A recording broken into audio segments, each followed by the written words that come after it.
Good morning dreamers. मैं GN Mishra आज फिर एक ज़बरदस्त टॉपिक के साथ आपके बीच में आया हूँ। मैं शॉर्ट वीडियोज़ भी बना रहा हूँ इस टाइम पे, जो मुझे मालूम है कि हर इंसान पूरी दुनिया में व्यस्त है और वो निश्चित तौर पे इतना ज़्यादा वक्त, चूँकि हम वर्क फ्रॉम होम में हैं तो वर्किंग कुछ ज़्यादा है, तो आप उसको समझ भी पाएँ देख करके और इसको इम्प्लीमेंट भी कर पाएँ। आज का जो मेरा चैप्टर है वो है प्रोत्साहन।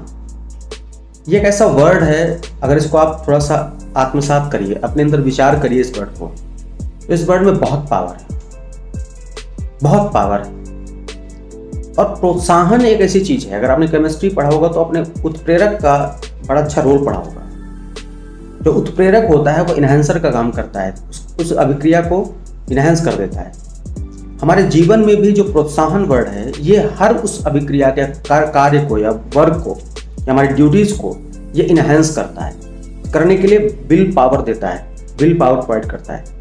लेकिन आज हो क्या रहा है, हर व्यक्ति एक दूसरे को क्रिटिसाइज करने को चाह रहा है।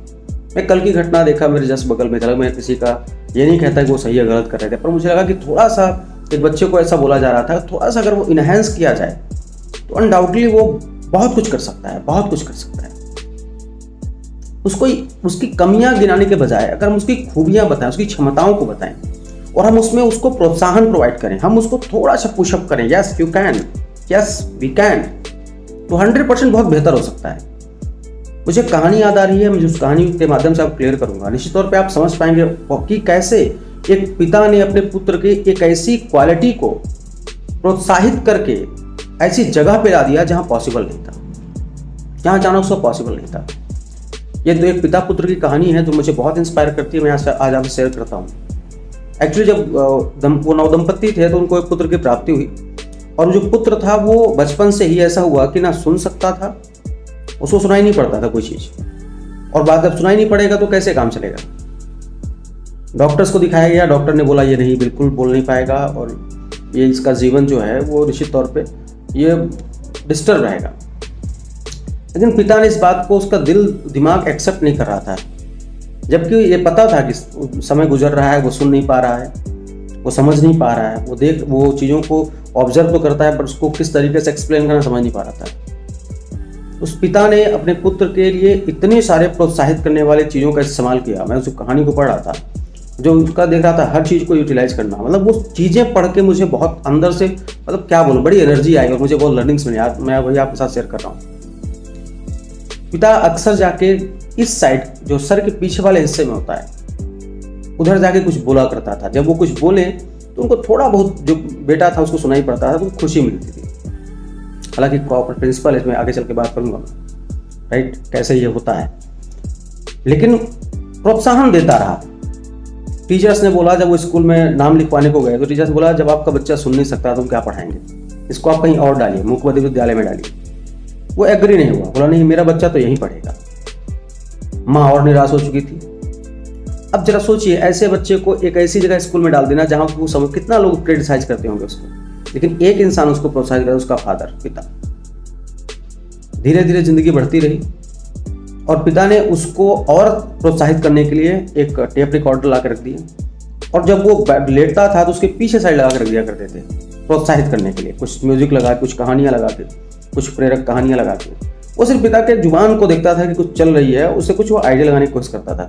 लेकिन ये क्यों? क्योंकि बचपन से उसको उसका फादर प्रोत्साहित कर रहा था, प्रोत्साहन दे रहा था।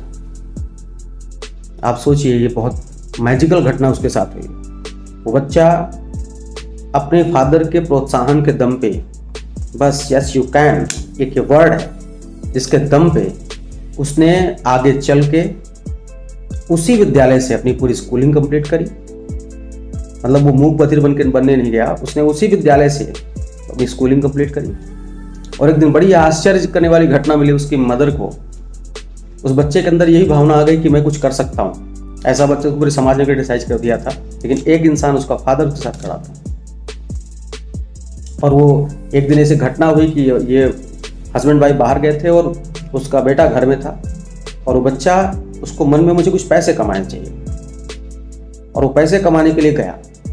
जब पैसे कमाने के लिए गया तो उसने देखा, उसने अखबार बेचे, न्यूज़पेपर बेचे घर घर जाकर के, और शाम को थक के, ये लोग लेट तक आए, शाम को थक के बच्चा आया और सो गया था। उसके हाथ में कुछ पैसे पड़े हुए थे। वो पैसे देख के माँ तो आश्चर्य मान गई कि कैसे ऐसा हो पाया, ये ना ये बोल सकता ना कुछ कर सकता, हाउ कैन पॉसिबल, ये कैसे जाएगा बाहर, ये कैसे परचेज किया होगा, क्या किया होगा, वॉट एवर सो ऑन, जो उसके दिमाग में बातें आई। और माँ को रोना आ गया कि ये पैसा कहाँ से आया। लेकिन फादर को आश्चर्य नहीं हुआ, फादर को पता था ये कुछ करेगा। और वो बच्चा जब मॉर्निंग में उठा तो उसने फादर को सारी बात समझाई, मैंने ये करके पैसे कमाए। अब जरा सोचिए, एक सिंगल प्रोत्साहन ने उस बच्चे का जिंदगी बचा दिया, या उस बच्चे को वो करने पे कंपेल कर दिया, मजबूर कर दिया जिसको समाज कहता था नहीं हो सकता, सारे लोग कहते थे नहीं हो सकता। इतना क्रिटिकल वर्क एक प्रोत्साहन से हो पाया। हमारी सोसाइटी में हमारा बच्चा, हमारे आसपास के लोग, हमारी कंपनी, बहुत सारे हमारे डिस्ट्रीब्यूटर, मैं अक्सर सुनता हूँ कि लोग कह देते हैं इसके बस का नहीं है। क्यों बस का नहीं भाई, क्यों बस का नहीं है? वाई, ऐसा क्या था आपके अंदर कि आपने कर लिया? ऐसा क्या था उसके अंदर वो नहीं कर सकता? आप उसको प्रोत्साहित करिए। अगर ऐसा होता तो थॉमस अल्वा एडिशन अगर हतोत्साहित होकर के दुनिया चलती तो शायद हमें ये बिजली आज नहीं मिल पाती, राइट। बहुत सारे एग्जाम्पल हमारे पास है जिनको हम ले सकते हैं। ऐसा होता तो अब्राहम लिंकन का आज नाम नहीं होता, ऐसा होता तो कोई सक्सेसफुल इंसान ऊपर नहीं जाता, राइट। तो अपने ऑर्गेनाइजेशन में आप जहां पे भी हैं, हार आएगी, निश्चित तौर पे हारेंगे लोग, बहुत हारेंगे, मुसीबतें आएंगी, सफर में हैं तो परेशानियां भी आएंगी, जीवित हैं तो परेशानियां आना ही आना है। मुर्दे हो जाओगे तो निश्चित तौर पे लोग रास्ता छोड़ ही देंगे, राइट। वो कहावत है और यथार्थ भी है। तो परेशानियों को झेलते रहिए, आगे बढ़ते रहिए, लेकिन एक दूसरे को प्रोत्साहित करिए, क्योंकि सोसाइटी में जो प्रॉब्लम आ रहा है वो हतोत्साहित करने का काम है। हर व्यक्ति चाहता है कि आप उससे बेहतर मत करिए, बेहतर करिए पर उससे बेहतर मत करिए, आप इसका हिस्सा मत बनिए। एक दूसरे को प्रोत्साहन दीजिए। आप किसी कंपनी में हैं तो दीजिए, आप अगर एजुकेशन लाइफ में हैं तो वहाँ पे दीजिए, राइट। आप जहाँ भी हैं, आप घर में हैं तो अपने बच्चों को दीजिए। मैं अक्सर देखता हूँ कि माँ बाप होते हैं बच्चों के, ये तुम्हारे बस का नहीं, छोड़ दो। क्यों नहीं बस का?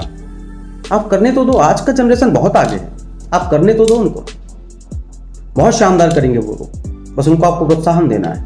एक दिन ये प्रोत्साहन देते हैं आप तो अनडाउटली इस दुनिया में बहुत पॉजिटिव माहौल बनेगा। और सफलता का रेशियो जो अभी 5% ही लोग कहते हैं कि 5% लोग ही सफल हो पाते हैं, ये रेशियो बढ़ना शुरू हो जाएगा जब इतने एडवर्स एटमॉस्फेयर में 5% लोग सफल हो जा रहे हैं। तो मुझे लगता है कि अगर हम लोग थोड़ा सा इस कॉन्सेप्ट पे काम करें तो ये रेशियो अपने आप बढ़ जाएगा और समाज में बहुत सारी परेशानियां दूर हो सकती हैं और अच्छाइयों का संचार हो सकता है। तो मेरा आज आपसे यही कहना है कि जहां पर भी हैं वहां एक पॉजिटिव एनर्जी का द्योतक बनिए, लोगों को प्रोत्साहित करते रहिए। आप कंपनी में हैं तो वहां पे करिए, जहां पे भी आप हैं, जिस वेंचर में आप हैं, एक दूसरे को एनर्जाइज करिए, एक दूसरे को एनर्जी प्रोवाइड करिए और प्रोत्साहन जरूर दीजिए उनको, राइट। बहुत बहुत धन्यवाद, आप इतना प्यार देते हैं इस वीडियो को, आगे भी मैं वीडियो देता रहूँगा आपको। थैंक यू सो मच, बहुत बहुत धन्यवाद।